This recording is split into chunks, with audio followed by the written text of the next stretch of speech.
This film begins with a mafia boss called Agostino Finadere.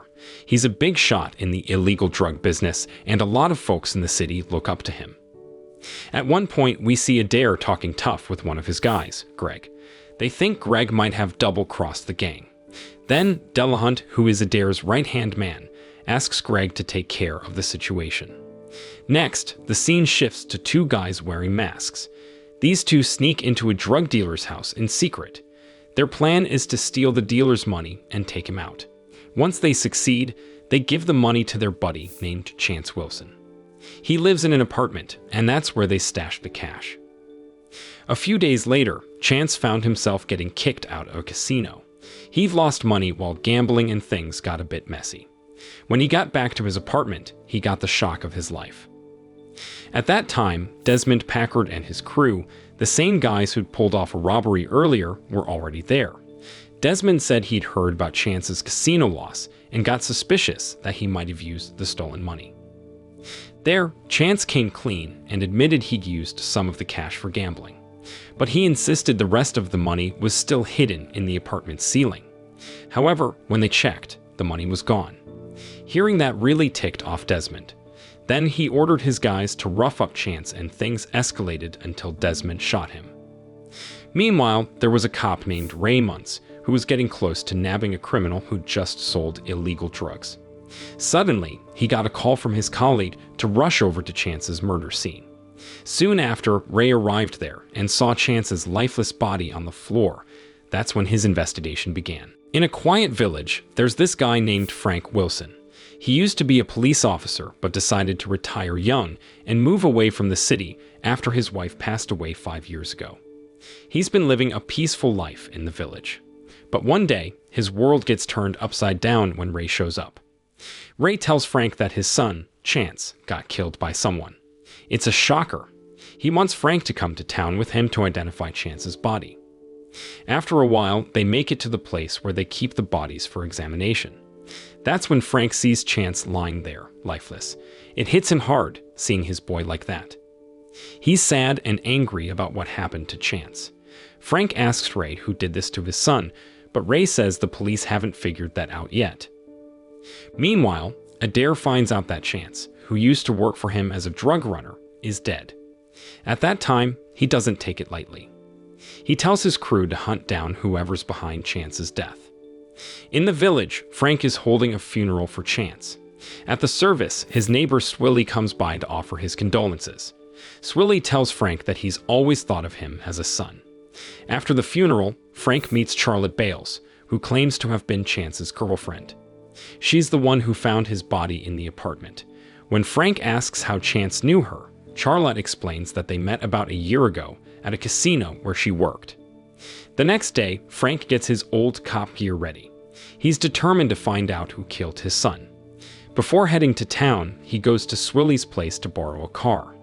There, Swilly asks if Frank plans to get revenge for Chance's death.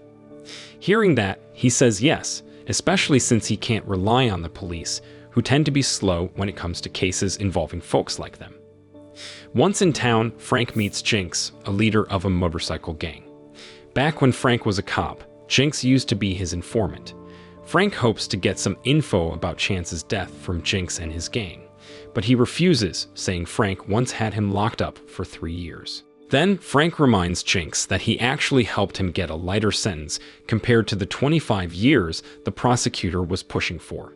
Even so, Jinx doesn't budge. So, Jinx and his gang attack Frank, but Frank's got some serious fighting skills and manages to beat them all. At the same time, Adair is having a meeting with one of his partners in the mafia, Karina. She's a boss from the eastern region and supplies the illegal drugs that his organization distributes. Meanwhile, after dealing with the motorcycle gang led by Jinx, Frank heads to the apartment where Chance died. He gives money to the apartment owner so he can rent back Chance's room. Once there, he notices police tapes still marking off some areas. He's disappointed that the police don't seem to be doing much more investigating into his son's death. As he walks around the apartment, Frank spots a photo of Chance on the table. It brings back memories of when Chance had insisted on going to town after his mother passed away a few years back. Even though Frank had tried to stop him, worried about the kind of company Chance might end up with, he had kept pushing until Frank finally gave in. Now let's jump back to the present. Frank is poking around Chance's place, and by accident, he stumbles upon his cell phone. Then Frank checks it out and sees that the last call was made to Desmond's number. This gets him thinking that Desmond might be the one behind his son's death, so he decides to give Desmond a call. When Frank asks Desmond if he knew Chance, he quickly denies it and hangs up. This raises Frank's suspicions even more. To gather more info, Frank heads to the casino to meet Charlotte. He asks her about Desmond. She tells him that Desmond is a mafia boss's son, and she suspects that Chance suddenly got a lot of money and used it to gamble. After that, Frank runs into his old buddy Ed, who's a bartender at the casino. He asks Ed about Desmond too.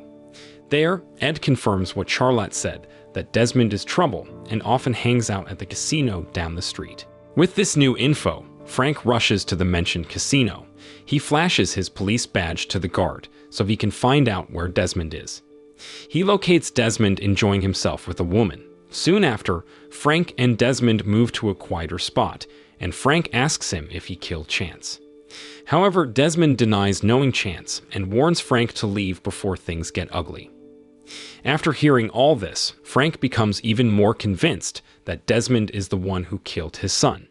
He presents the evidence of Desmond's phone number saved on Chance's cell phone and a message from Desmond leaving money for Chance. On the other hand, Desmond, feeling trapped, tries to intimidate Frank by showing his gun. But in a quick move, he manages to grab the gun and hits Desmond in the face before leaving the casino. The following morning, Frank goes to Ray to ask him to check if the bullet that killed his son matches the bullet in Desmond's gun. At that time, Ray is annoyed with Frank for getting involved in the case, considering Frank is retired from the police. During their talk, Ray also asks where Frank is staying in town, and Frank mentions he's at his son's apartment. Later that day, Frank meets up with Jinx. Not long after, the motorcycle gang leader reached out to him and reveals that Charlotte took a large sum of money from Chance's apartment. While all this is happening, Ray meets up with Desmond to reveal that he's got the evidence linking Desmond's gun to the bullet that killed Chance. Without saying much, Desmond hands over some money to convince Ray, who has ties with the mafia, to drop the case. He also advises Ray to take care of Frank, a former tough cop who's not easy to deal with. He wants Frank out of the picture. Then he asks where Frank is and gives Ray more money to get the information he needs. Shortly after, Ray contacts Adair, letting him know that Desmond is in trouble because of his clash with Frank.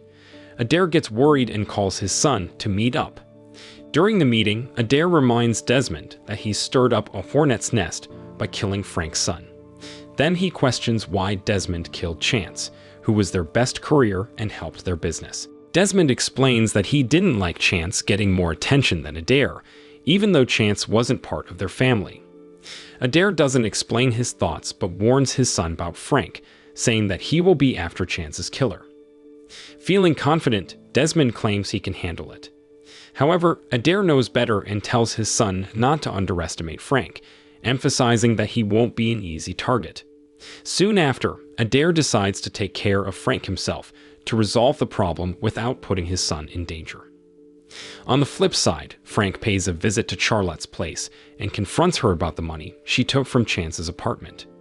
Under pressure, she admits that she took the money because she planned to persuade Chance to leave the city before he squandered it all on gambling. She insists she didn't know the money belonged to Desmond. Hearing that, Frank is disappointed with her actions, especially since they indirectly led to Chance's murder.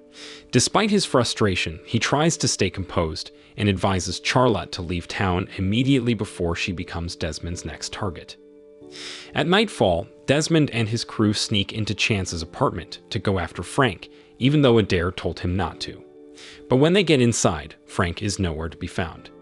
He had already left and was outside setting fire to Desmond's car. The following morning, Ray visits Frank's apartment and asks where he was the previous night. Frank realizes that Ray is in cahoots with Desmond, so he lies, saying he spent the night there and plans to head back to the village the next morning. He hopes that by doing this, he can gain some space to take down everyone who's after him. Just as Frank expected, the next day, his house in the village is surrounded by Desmond's men.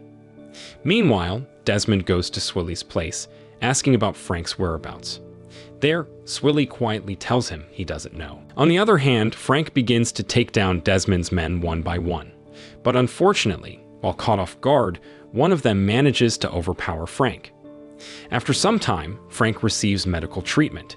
He's rescued and taken to the hospital by Swilly.